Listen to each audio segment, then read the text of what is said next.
2026 সালের ত্রয়োদশ জাতীয় সংসদ নির্বাচন নিয়ে রাজনৈতিক অঙ্গনে নতুন করে আলোচনা শুরু হয়েছে। সম্প্রতি লন্ডনে বিএনপির ভারপ্রাপ্ত চেয়ারম্যান তারেক রহমান এবং প্রধান উপদেষ্টা ড. মোহাম্মদ ইউনূসের মধ্যে এক গুরুত্বপূর্ণ বৈঠক অনুষ্ঠিত হয়েছে। ওই বৈঠকের পর যৌথ ঘোষণায় ইঙ্গিত মিলেছে, সব প্রস্তুতি সম্পন্ন হলে 2026 সালের রমজান মাস শুরুর আগের সপ্তাহেই নির্বাচন অনুষ্ঠিত হতে পারে। উল্লেখযোগ্যভাবে 2026 সালের 17 ফেব্রুয়ারি থেকে পবিত্র রমজান শুরু হবে।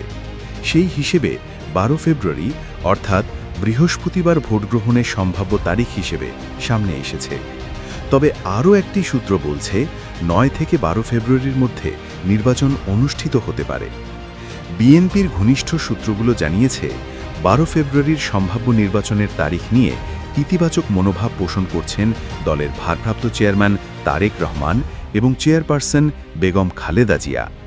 যদিও একটি মার্কিন গণমাধ্যমের প্রতিবেদনে 5 বা 7 ফেব্রুয়ারির দিকেও ইঙ্গিত মিলেছে, তবে রাজনৈতিক বিশ্লেষকরা ফেব্রুয়ারির দ্বিতীয় সপ্তাহকেই বেশি সম্ভাব্য মনে করছেন।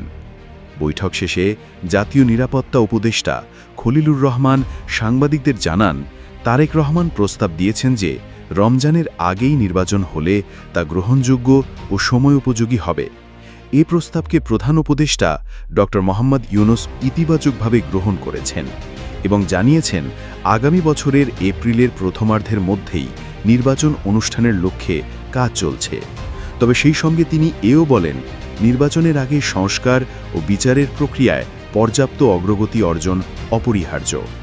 তারেক রহমান প্রধান উপদেষ্টার অবস্থানকে স্বাগত জানিয়ে দলের পক্ষ থেকে তাকে ধন্যবাদ জানান। নির্বাচনের আনুষ্ঠানিক তারিখ খুব শীঘ্রই নির্বাচন কমিশনের পক্ষ থেকে ঘোষণা করা হবে বলে জানা গেছে।